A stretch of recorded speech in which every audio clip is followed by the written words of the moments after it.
ఉదయం దేవుని వాగ్దానం. నీకు వాగ్దానం ఇచ్చిన దేవుడు నమ్మదగినవాడు, నిన్ను విడువడు, ఎడబాయడు. ప్రైజ్ ది లార్డ్ అండి. Good morning. అందరు బాగున్నారా? ఈ ఉదయకాల సమయంలో అందరికీ ప్రత్యేకమైన శుభములు తెలియజేస్తూ ఉన్నాను. దేవుడు మిమ్మల్ని, మీ కుటుంబాలను దీవించి సకల సమృద్ధి చేత ఆశీర్వదించును గాక. అనేకమైన విషయాల్లో దేవుడు మనల్ని అద్భుతంగా నడిపిస్తూ ఉన్నారు కదండి. ఆయన వాత్సల్యత చొప్పున మనల్ని ఎంతగానో దేవుడు ఉన్నత స్థితిలో ఉంచుతున్నారు.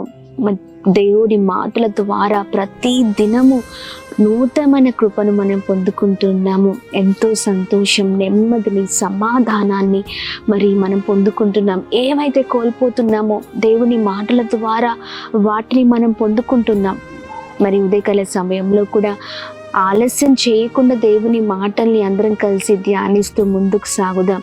దేవుని మాటలు బలమైనవి, శక్తివంతమైనవి. ఆయన మాటల ప్రకారం బ్రతుకుతే మన జీవితాలే మార్చబడతాయి. ఇంకెందుకు ఆలస్యం? ఈ ఉదయకాల సమయం దేవుని మాటల్ని అందరం కలిసి ధ్యానిస్తూ ముందుకు సాగుదామా? అపోస్తలుడైన పౌలు కొరింథీయులకు రాసిన 2వ పత్రిక 1వ అధ్యాయం 4వ వచనం. ఆయన మా శ్రమ అంతటిలో మమ్మను ఆదరించుచున్నాడు. ఆమేన్. దేవుని నామానికి మహిమ కలుగును గాక. అద్భుతకరమైన దేవుని మాటలు కదా. ఈ ఉదయకాల సమయంలో చూడండి, ఆయన మన శ్రమ అంతటిలో మనల్ని ఆదరించే దేవుడై ఉన్నారు. ఈ ఉదయకాల సమయంలో చాలా విధమైన పోరాటాల మధ్యలో, శ్రమల మధ్యలో ఉన్నారేమో, కానీ ఆ శ్రమలలో కూడా దేవుడు మనల్ని ఆదరించే దేవుడై ఉన్నారు. ఏ కీడు మన దగ్గరికి రావాలన్నా దేవుడు ఎంత గొప్ప దేవుడు అంటే, ఆ కీడు మనకు అంటకుండా ఆయన మన చుట్టూ తన అగ్ని కంచెను వేస్తారండి.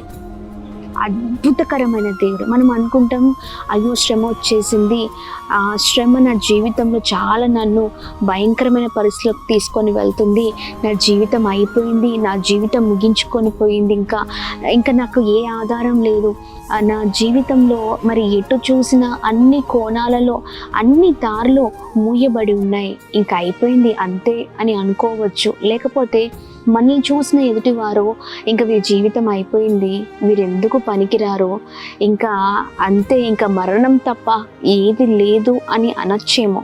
కానీ దేవుడు ఎంత అద్భుతకరమైన దేవుడు అంటే, ఆయన మన శ్రమ అంతటిలో మనల్ని ఆదరించే దేవుడై ఉన్నారు. మనల్ని ఆ శ్రమ ఏమీ చేయలేదండి. మనల్ని అనుకోవచ్చు మనం అయిపోయింది అని. లేదండి, దేవుడు మనతోడు ఉన్నారు. మనల్ని ఆ శ్రమ నుంచి దాటించే దేవుడై ఉన్నారు.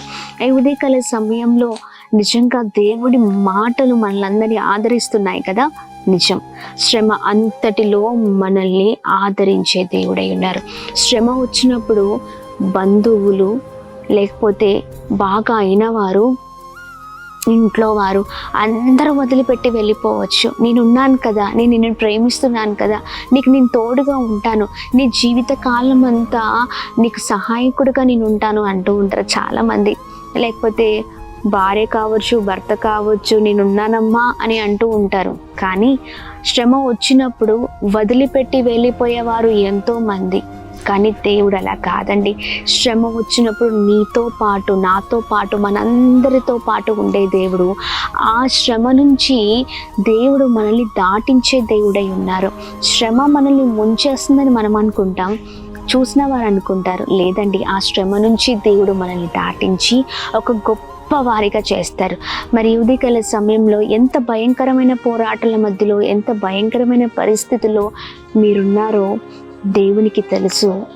దేవుడు ఖచ్చితంగా కృప చూపిస్తూ ఆశ్రమ నుంచి దాటించబోతున్నారు. ధైర్యంగా ఉండండి. ఏ పరిస్థితిలో ఉన్నా దేవుడు మనకు తోడై ఉన్నారు. ధైర్యం తెచ్చుకోండి. ఉదయకాల సమయంలో ప్రార్థిద్దాం. దేవా, నాకు తోడుగా ఉన్నందుకు స్తోత్రం, మరొకసారి నాతో మాట్లాడినందుకు స్తోత్రం, ఈ బలమైన మాటల ద్వారా నేను ఎంతగానో ఆదరించబడుతున్నానయ్యా, అన్ని విషయాల్లో మీ సహాయం నాకు కావాలయ్యా అని ప్రార్థన చేద్దాం. ఎవరి వైపు, ఎవరి మాటల వైపు చూడొద్దండి. దేవుని మాటల వైపే, దేవుని వైపే మనం చూద్దాం, ముందుకు సాగుదాం. ప్రార్థన చేద్దాం. ప్రార్థన. అద్భుతమైన దేవుడవయ్యా, ఈ ఉదయకాల సమయంలో మీ బలమైన మాటల ద్వారా మేము ఎంతగానో దీవించబడుతున్నాం. మాకెంతో నెమ్మదిని, సమాధానాన్ని నీ మాటలు కలగ చేస్తున్నాయి తండ్రి. మీకు వందనాలు. ఈ ఉదయకాల సమయంలో మా ప్రియులు ఎంతమంది అయితే భయంకరమైన పోరాటాల మధ్యలో, శ్రమల మధ్యలో ఉన్నారో వారందరినీ జ్ఞాపకం చేసుకోమని వేడుకున్నాం. ప్రతి ఆటంకము నుంచి మీరే తప్పించమని వేడుకున్నాం అయ్యా. శ్రమలలో మేము నిలబడే వారిగా, శ్రమలలో ప్రభా ఇదిగోండి మీ వైపు చూచే వారిగా మేము ముందుము కాక ఎవరి వైపు మేము చూడొద్దయ్యా. అయ్యా ప్రభా ఇదిగోండి, ఎవరు మా చేయి విడిచినా నీవు మాత్రం మా చేయి విడిచే దేవుడవు కాదు. అద్భుతకరమైన మాటల ద్వారా మరొకసారి నేనున్నానని మీరు మాట్లాడుతున్నందుకు స్తోత్రం. మీ బలమైన మాటలు ఉదయకాల సమయంలో మమ్మల్ని ఎంతగానో ప్రభావితము చేస్తున్నాయి. ఈ ఉదయకాల సమయంలో ప్రతి ఒక్కరికి మీరు తోడుగా ఉండండి. చేస్తున్న ప్రయత్నాల్లో, పనులలో మీరు తోడుగా ఉండండి. విజయాన్ని దయచండి, ఉన్నత స్థితిలో ఉంచండి. అలానే ఉదయకాల సమయంలో birthdays, marriage days, special event celebrate చేసుకున్న వారందరి పట్లను మీ దయను, మీ కృపను, మీ కనికరాన్ని, మీ మెండైన ఆశీర్వాదాలను వారిపైన కుమ్మరిస్తూ నడిపిస్తూ రమ్మని యేసు నామములో అడుగుతున్నాం తండ్రి. ఆమేన్, ఆమేన్, ఆమేన్. Praise the Lord. May God bless you all. దేవుడు మిమ్మల్ని, మీ కుటుంబాలను దీవించి సకల సమృద్ధి చేత ఆశీర్వదించును గాక. ఆమేన్.